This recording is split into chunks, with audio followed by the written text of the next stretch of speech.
we're going to be talking about AEW Dynamite and Collision in this one whole episode.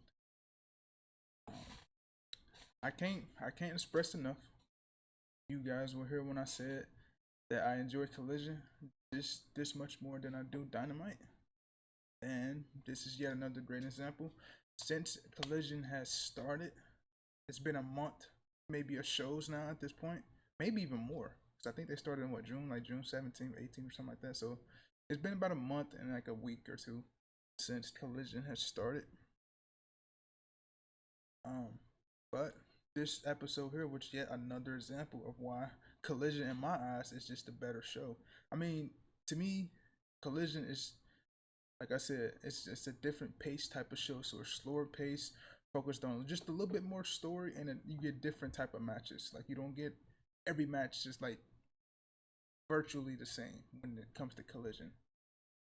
Dynamite have glimpses to where they can have some great matches, but it's like you have great matches after great match after great match after great match on Collision. I mean on Dynamite, and there's nothing different half of the time when it comes to Dynamite.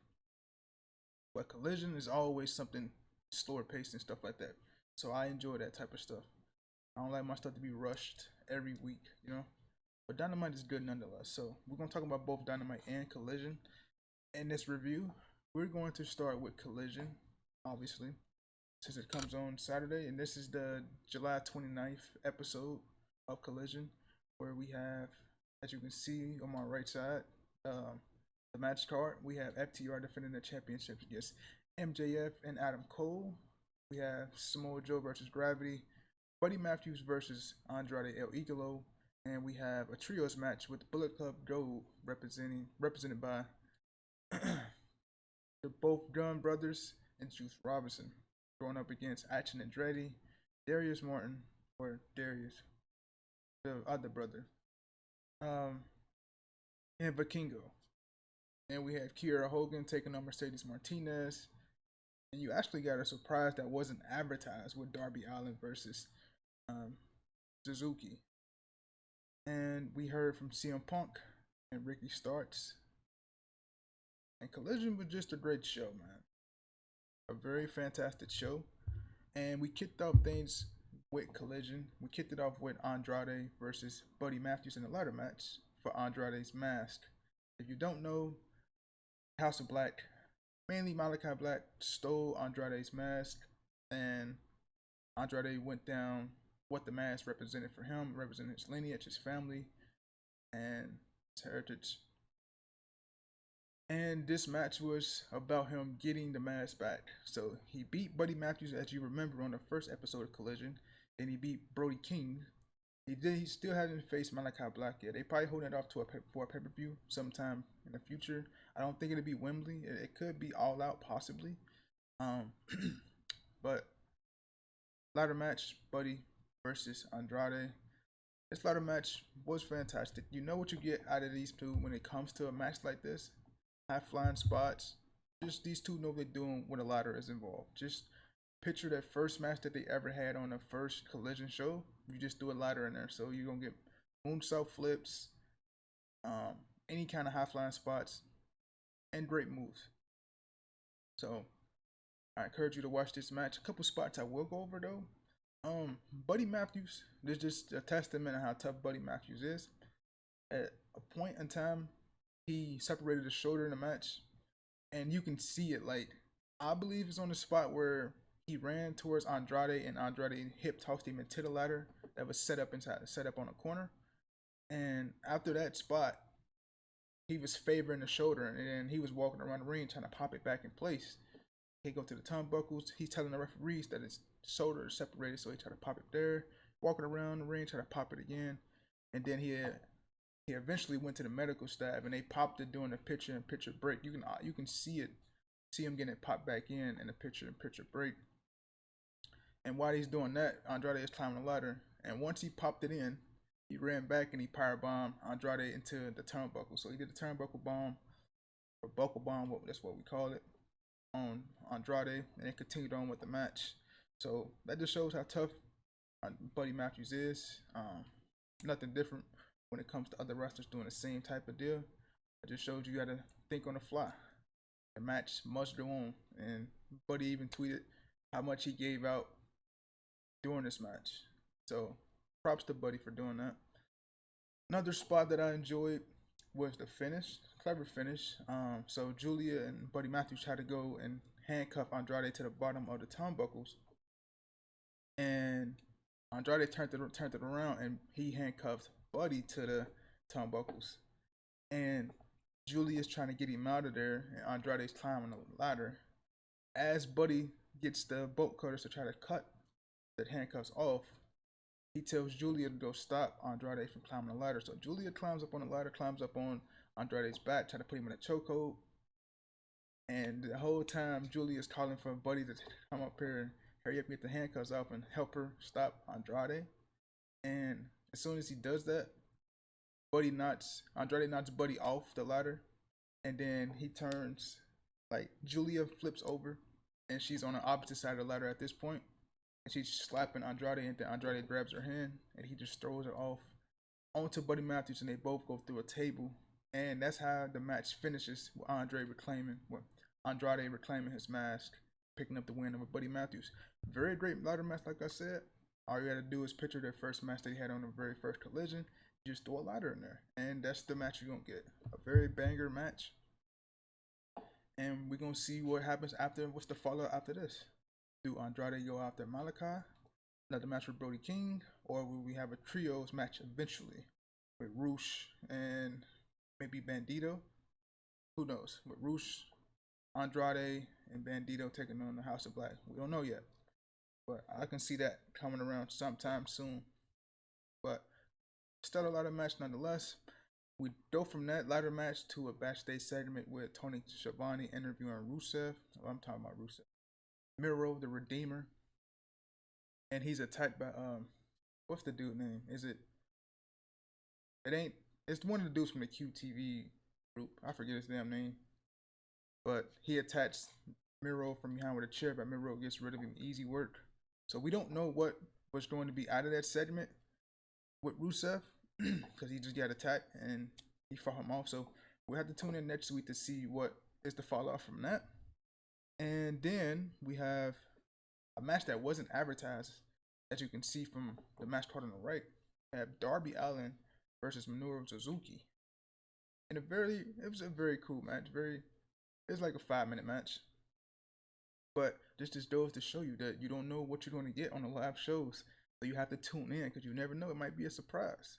And that was a surprise with Suzuki versus Darby Allin. Very good match. Clever finish. So it's Darby Allin going for the coffin drop on the top of the turnbuckles onto Suzuki. Suzuki turned it over and put him in a chokehold, but Darby reversed that into a pin attempt, and he pinned Suzuki for the win. After he pinned Suzuki, we had Christian on the Titantron talking about how prestigious the TNT Championship is. Now that he has it, him and Luchasaurus. I love Christian, man. We need more Christian on Collision. I'm so happy he's on Collision. He's exclusive to Collision so far. And back then, like when we had, I think it was a Revolution when he's put the fight, when he fought Wardlow.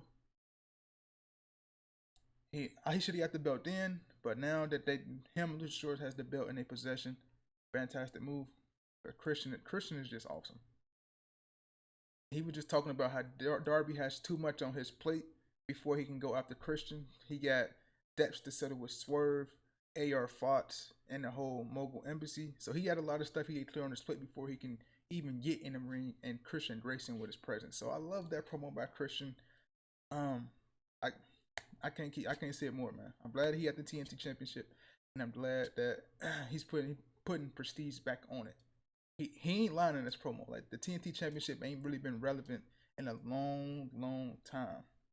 It probably ain't been relevant since Cody Rhodes had it, and that's almost going back a year though. With him with his rivalry with Sammy Guevara. That's literally the last time the championship was at least in a great spot. So glad Christian got it, but we're gonna see what happens with Darby and Christian. But great promo from Christian nonetheless. I expected nothing different, you know.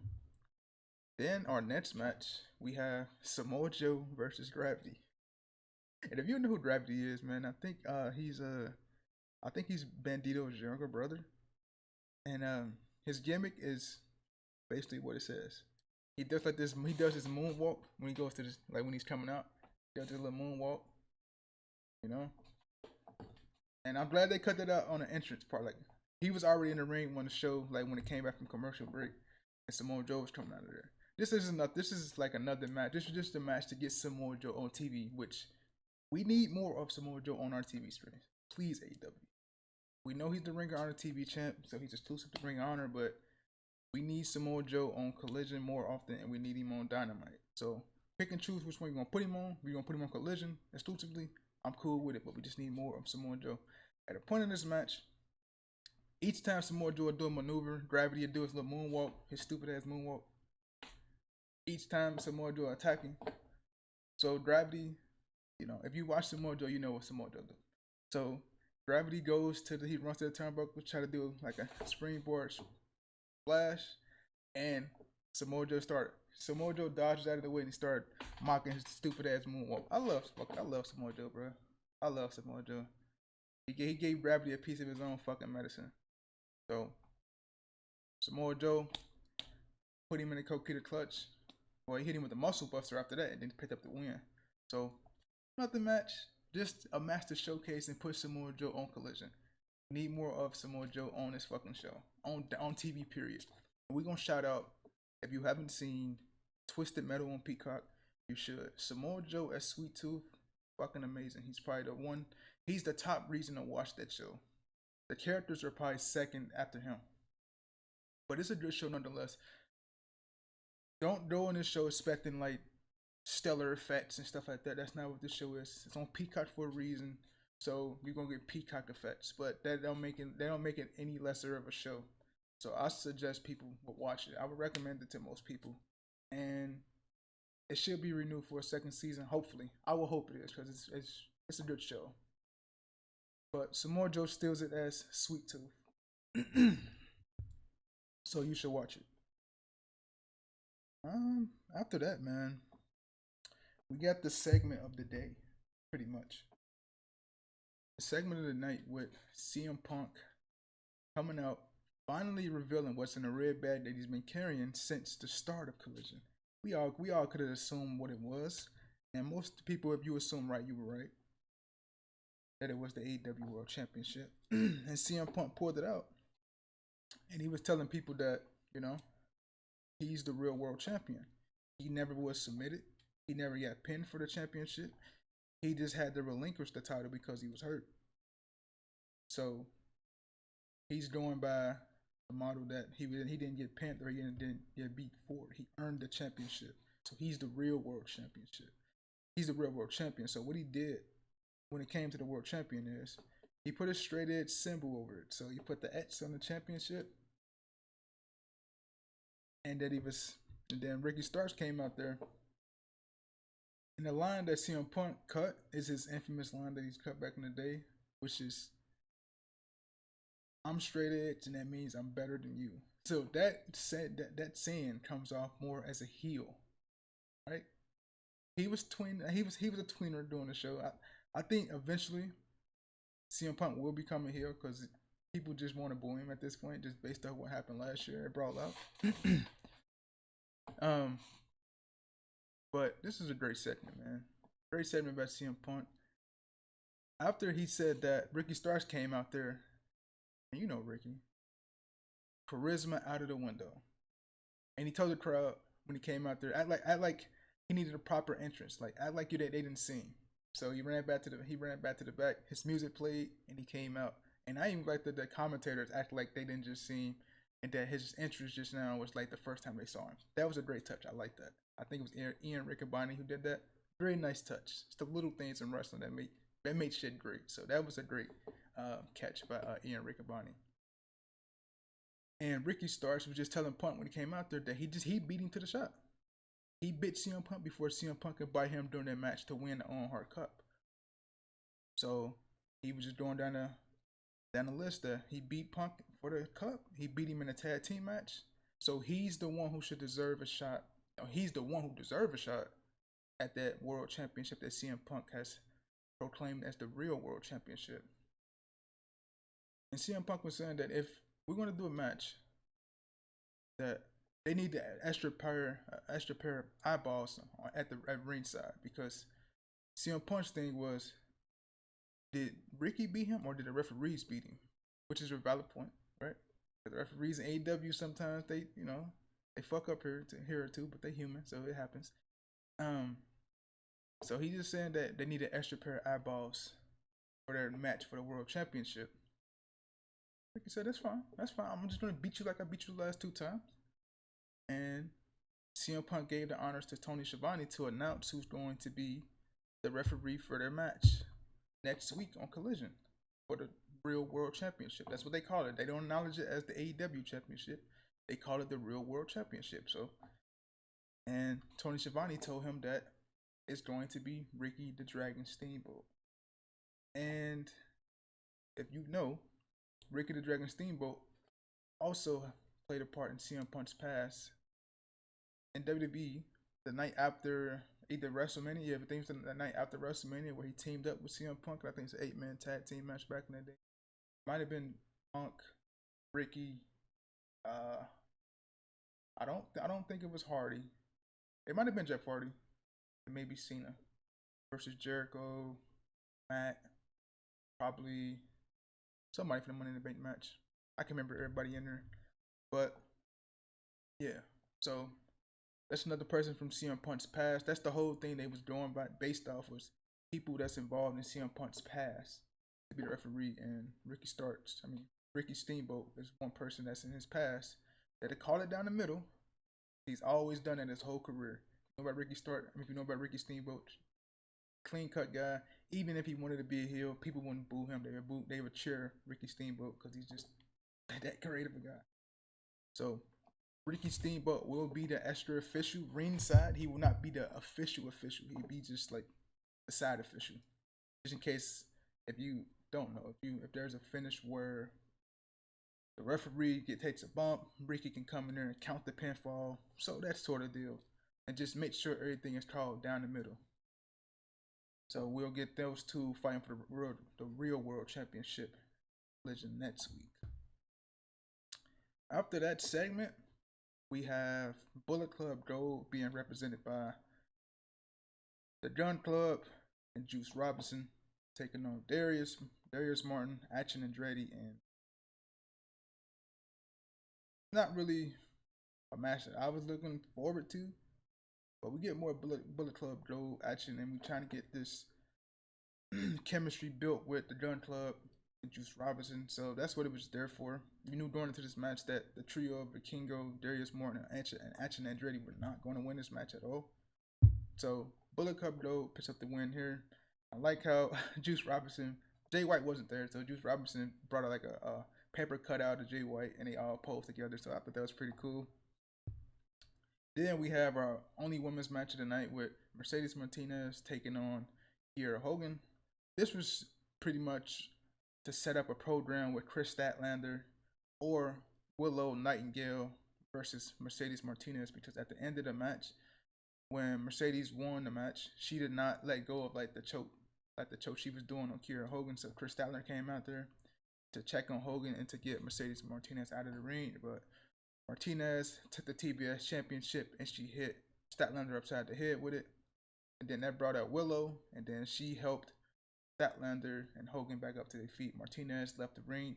She was saying that you won't tell her what to do, she do it when she want to do it. So they set up two programs, either Statlander versus Martinez or Willow versus Martinez. I think as of now, they officially want to go with Statlander versus Martinez first for the TBS championship. I like Chris Statlander, but I think it's becoming a little cold with her as the TBS champion. Even when Jade was the TBS champion, she was featured like on Dynamite, and Collision wasn't there at first, but on Dynamite she was even featured when she wasn't advertised. You know what I'm saying? Like Jade carried that persona.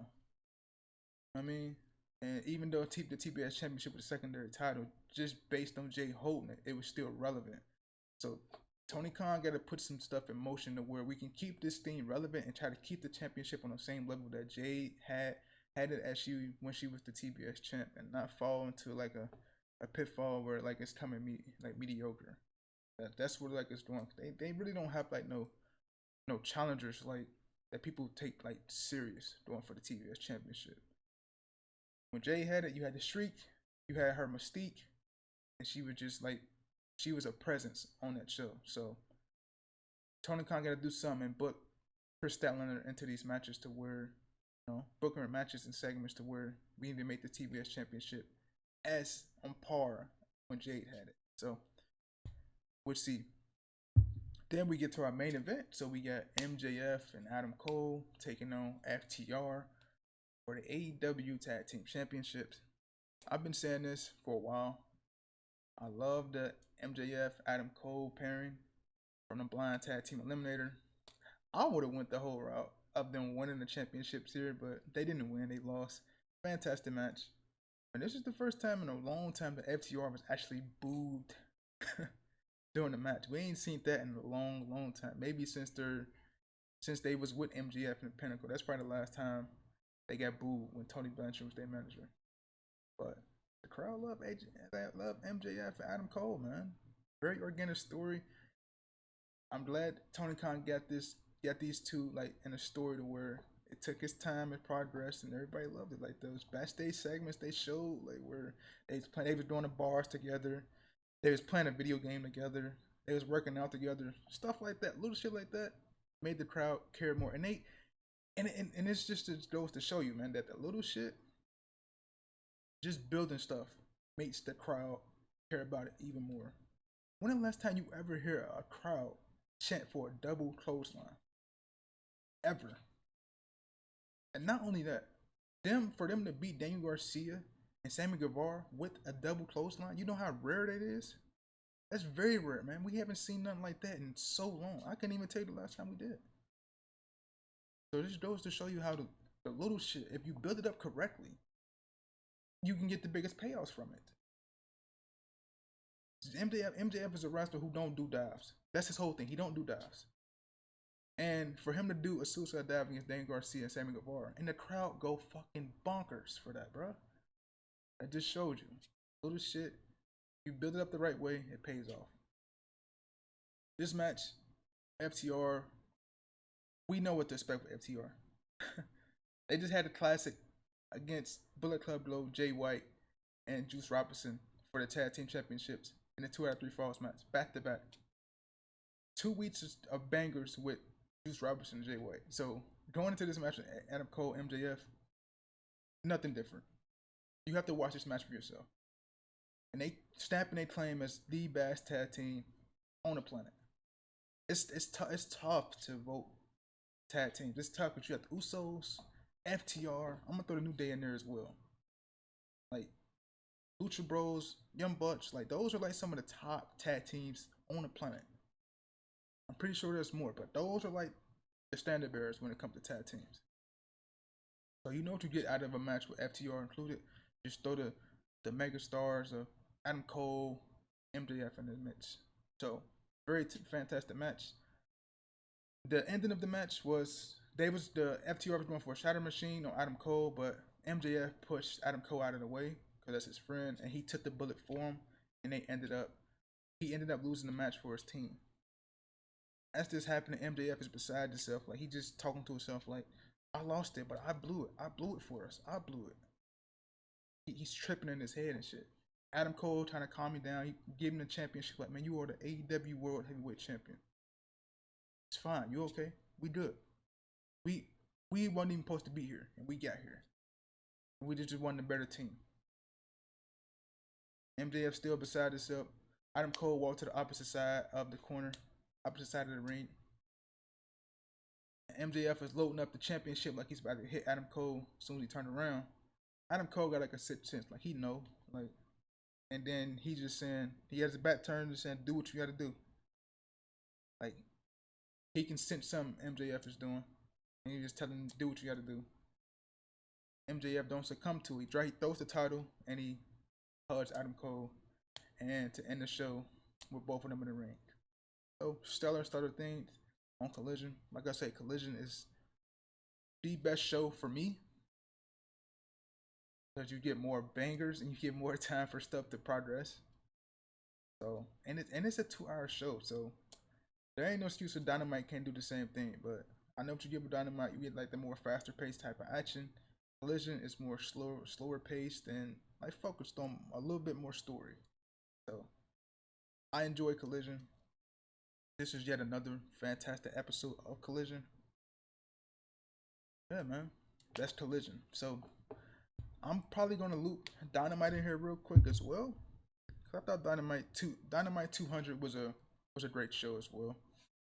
A little more. I'll get into it. I did get into it. So this is the Dynamite episode from August 2nd. We started off Dynamite 200 with Chris Jericho and Konosuke Takeshita fighting Daniel Garcia and Sammy Guevara. And the finish of this match had Daniel Garcia putting Jericho in a sharpshooter, and then Don Callis grabbing the bat and he hit Daniel Garcia. And Jericho just looking at Don Callis like, why would you do that? And he just went for the pin and he pinned Daniel Garcia and they won the match. And after that, Daniel Garcia and Sammy Guevara just looking at Jericho like, we see what you on now. And Jericho just left the ring.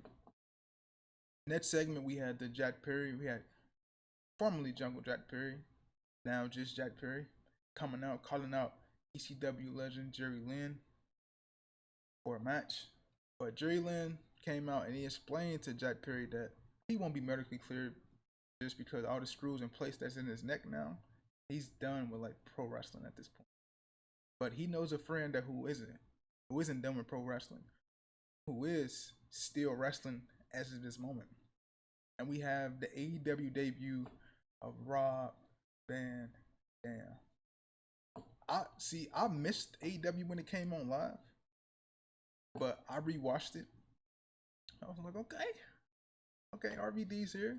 I didn't expect that. I truly didn't expect RVD to be on Dynamite. It's a fantastic direction, and he came out to the his old ECW theme. If you played the ECW video game on Nintendo 64, you know what I'm talking about. So I ain't gotta explain it. But I like that. And now we're going to get Jack Perry versus RVD for the FTW Championship on the next week edition of AEW Dynamite. I hope they hold it off until like maybe All In. I mean not All In, but All Out. Maybe they can hold that off for a minute, but I think it'll be Hook versus Jack Perry at some point around that pay-per-view time. I hope this don't be like the last little thing at RVD we see on Dynamite. Cause I want to see like RVD, the Grizzle veteran at this point. I thought WWE misused him back when he came back in like 2013, 2012, I think. I thought he should have had at least a world championship reign back then, but we're gonna see what Dynamite use. Hopefully this not a one-time deal. Maybe a multi-fight type of deal. Hopefully, man. I would love to see that. At least get RVD in your record books as a former champ or some shit. But I enjoyed that. I was genuinely surprised by RVD coming back. Then our next matchup we have pretty much AEW originals. This show was basically all the AEW originals combined into one. They featured on one show pretty much for the most part. Next match we had the triple threat between Jon Moxley, Penta, and Trent. This was a crazy ass triple threat match. They made sure to use weapons, barbed wire, thumbtacks, all type of crazy shit. You know who introduced the fucking barbed wire? Jon Moxley. You know who introduced the thumbtacks? Jon Moxley. He had a barbed wire 2x4, and I can't remember if he fucking. I don't think it was paradigm shot. I think it was like a power driver. He like power driver Trent Beretta onto the barbed wire. You can see like the barbed wire cut him on top of his head and shit. He was bleeding up there. And then Moxley, he grinded the barbed wire in his face, and Trent got busted open here. He introduced the thumbtacks. and he did the his like a suplex from the thing Shane used to do when he has suplex you, just throw you in the air and make you land on your back. He did that to Penta.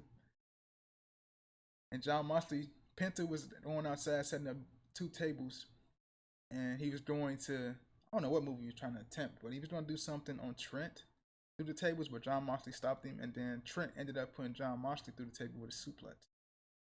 So a bunch of crazy shit, man. A bonkers triple threat match. You know what to expect when it comes to hardcore matches in AEW. But a like a crazy finish, like an unexpected finish that I didn't see coming was Trent actually picked up the win. So I think John Moxley did the paradigm shift onto Penta or something, and then he was going for the pin, and then Trent hit him with a Shining Wizard, and he picked up the win. So that was surprising. We ain't seen Trent pick up an important win in a long, long time. And after the match, Claudio and Wheeler came out there, but was stopped by Orange Cassidy and Chuck T. So we're gonna get a match on Rampage with the Best Friends taking on the Blackpool Combat Club. Rampage might be another stipulation match. Oh yeah, it's a parking garage match, as you've seen if you watch the show. If you remember the parking garage match that Trent and Chuck had with the new LAX. Fantastic match back then. That's probably one of my favorite matches in AEW history.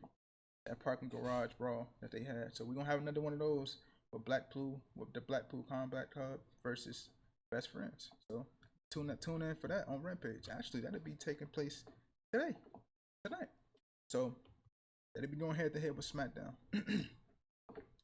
Then after that, we have a MJF promo segment where he run down how he was bullied and stuff like that. He got cheated on, stuff like that. He had no friends.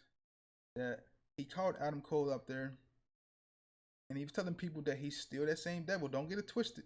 He's still that same devil. And he called Adam Cole out there to tell him that he deserved a match, but not just any match. He deserved the main event of the Wembley Stadium. So now we're going to get Adam Cole versus MJF for the AEW World Championship, all in at Wembley Stadium, August 27th. So MJF is paying Adam Cole off. He told him he was gonna give him a shot at the championship, and why not do it at the biggest show of the year? This gonna be their biggest show, probably. This gonna be their biggest show in history. Go to the UK, 70,000 people is supposed to be there. They might get more by the time we get there. You never know. But that's a hell of a show so far. And ain't that many matches to be announced. Ain't that many matches that were announced for the show. And I think MJF and them is the only match so far announced. So, and even CM Punk, I forgot to mention that, even CM Punk brought it up on Collision because he was literally the first wrestler to talk about it live on TV. So, he beat MJF to the punch there. But that's the only match we know is MJF versus Adam Cole for the main event for the AEW Championship. It should be a banger match because their match in the Eliminator was a banger match. So I expect nothing different when it comes to this. Next matchup was pretty much a segment to get everybody on the show. This was the Elite, Kenny Omega and the Young Bucks taking on Jay Lethal, Jeff Jarrett, and Satnam Singh. Elite won this match. It was a whole lot of shit going on. like the ending of this match. The Hardys came out there. Then you had I forget who else came out there. I know Hangman came out there, delivered the lariat to Jay Lethal for the Elite to pick up the win. This just served for the Elite to get on the show, like everybody to get on the show, and to announce that they had re-signed with AEW. So all the Elite members are back with AEW. They are not going anywhere. I know the rumors were running rampant. What's Kenny Omega gonna do? What's the Bucks gonna do? They're all gonna stay in AEW. I've really seen no other outcome at this point. They made the company along with Cody, so they're gonna stay there. They weren't gonna go nowhere else. It just didn't make sense. After that, we have another fantastic segment that I thought it was pretty cool. It's the Mongol Embassy going into Nick Wayne's training spot where he trains in his garage, and beating him up to a bloody pulp and having him call Darby Allin, because their whole thing with AR Fox and Darby Allin was how Darby Allin said AR Fox was a big mentor to him, and once he got his contract at AEW, he couldn't call him. He didn't call him at all. And then they had Nick Wayne call Darby Allin, and Swerve just said, "You see how easy that one phone call was? Why did it take you that long to call AR Fox? Why couldn't you do that?" And then we're gonna see the fallout next week of what happens with Nick Wayne, AR Fox, Swerve, and Darby Allin. So I enjoyed the segment. I thought it was pretty cool. And it's building more of a story. It's building sympathy for Nick Wayne, Darby Allin, to probably where they get the eventual win over Swerve and AR Fox. So I enjoyed that segment. That segment was pretty cool. Then we got the Ring of Honor Tag Team Championship match with Aussie Open defending against Commander and Vikingo. I didn't expect nothing. I didn't expect Vikingo and them to win. They weren't gonna win this match. Aussie Open is the better tag team. They should be the ones going into any Ring of Honor show or Ring of Honor pay-per-view that's to come in the future as the champs. So a little tidbit there. Not gonna go too far into it, but Aussie Open picked up the win and retained the tag team championships over Commander and Vikingo. Now let's get on to the main event. Main event, we got AEW Original Carl Shida, who is really the only valuable option when it comes to competing for the AEW Women's Championship, because as of recent, we found out that Jamie Hayter might be gone for the rest of the year. I think everybody wanted her to come back for that All In show in the UK and get the championship back against Toni Storm. But now that she's going to be gone for the rest of the year, we don't see that happening. And Britt Baker, we don't need to see her fighting Toni Storm for the championship. There's really nobody else. Like Shida hasn't been on AEW in a while. I think she really haven't been on AEW probably since the feud with Toni Storm and maybe Britt Baker and them, actually. Jamie Hayter. That's probably the last time she was on TV. But outside of being on Dynamite, she's been racking up wins. Like she's been on a winning streak. So she was booked as the number one contender to face Toni Storm in this match. And this was a pretty cool match. I enjoyed it because I'm a big Hikaru Shida fan, so I enjoyed it. Hikaru Shida picked up the win here, and like when I looked at it, I was like, I like it made sense because she's the lone AEW original outside of Britt Baker in the women's division. She was there from the very, very start, and when she got the championship, it was during a pandemic, so she couldn't really like perform in front of a live crowd. You know what I mean? You had to perform in front of fellow superstars or just empty seats in a Daily's place. So I was happy that she won this match. She won with a roll up. Now I enjoyed the ending because it's like all that work she'd put in as the champ, and she didn't get nothing from it for real. She lost it and then wasn't shown on TV that as much. She was shown here and there, like glimpses. And she earned that championship, man. So I'm cool with her winning the championship. Don't know how long she's gonna hold it. I can see them doing some sort of triple threat type of deal for the 4-way or something at Wembley. Time will tell. But Shida is our new AEW Women's Champion. Couldn't be no better champion than Shida. Her first run was fantastic, banger matches. So I expect the same from her second run. It just depends on how long Tony Khan will have her hold the championship. So this was a great way to end AEW Dynamite 200. It featured all the AEW originals and important segments, important matches, and get them all on the show. And it capped it all off with Shida winning the championship. So I enjoyed it, man. Both Collision and Dynamite were good shows. Collision always, to me, so far, has been the better show. But I enjoyed Dynamite 200 as well. So if you enjoyed that, man, make sure to like, share, comment, and subscribe. And I'll see you guys in the next video. We will be doing predictions probably the same day, like right now, today. I'm currently recording this probably at like 6 or something, or 5:30 in the morning. But it's fine. We're going to get this out. It's out to you guys. Let me know what you guys think of Dynamite and Collision. And I will be doing predictions next. So I'll see you guys for the next video when it comes to SummerSlam.